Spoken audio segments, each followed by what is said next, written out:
God. Yeah. You know what I'm saying? Well, I have a question for you. What? Can you talk about that space in between, like when you recognize that you're playing it safe, Yeah. but let's say people who are watching you think to them it looks like you're doing so much, but you know how much more you have to do, and so it's that place in between, like looking like too much to people, being perceived as too much, but also feeling like so far below and not enough compared to the vision. Can you talk about how you maneuver that space?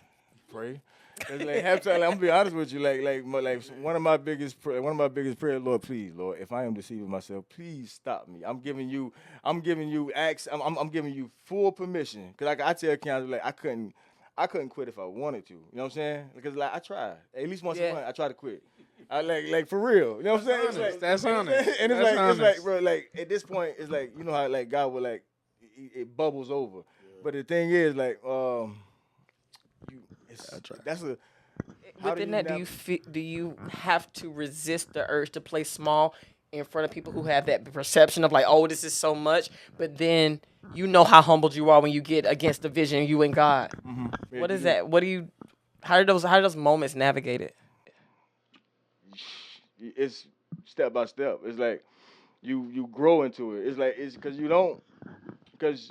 you feel like you playing it safe, but it's like you don't know. Like you don't want to be like it's like I'm always doing a heart check. Like is this me that's wanting this big thing, or is this you, God? Then that's my biggest battle. You know what I'm saying? That's where the stagnancy comes from me, and it's and God basically saying like you're gonna have to trust my voice. You know what I'm saying? You know my voice, but you want to accept that it's me talking. You know what I'm saying? And it's like that's your biggest hurdle. It's like talked about Peter. The scariest step is the first step.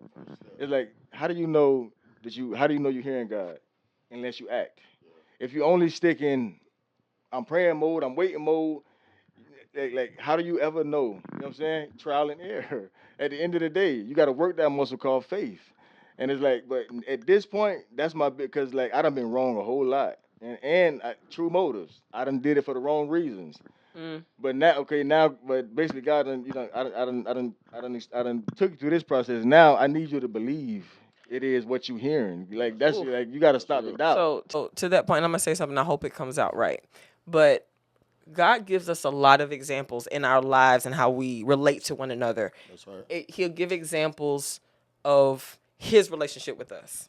Like you listen to my parents talk about when they counsel in marriage counseling, they're like, this marriage relationship is an example of God's relationship to His church. Or my pastor would tell the husband that he's about to marry, he was like, you represent God in this union. He would say things too, and don't stop it at that level because you'll idolize a person, but understand where the microcosms are. And so even too, when people are trying to find a church home, it's like, how do you know that this pastor is your pastor? And pastor gave us an answer that was so simple. He said, if I'm your pastor, what I say should work in your life. If he's supposed to be your husband, what he says should work in your life. It may not work in mine, and it shouldn't in the same way. But the same thing with God. So if God is telling you stuff and you've been praying and waiting, at some point, to your point, you got to do something to test if this is God's word. It should work in your life.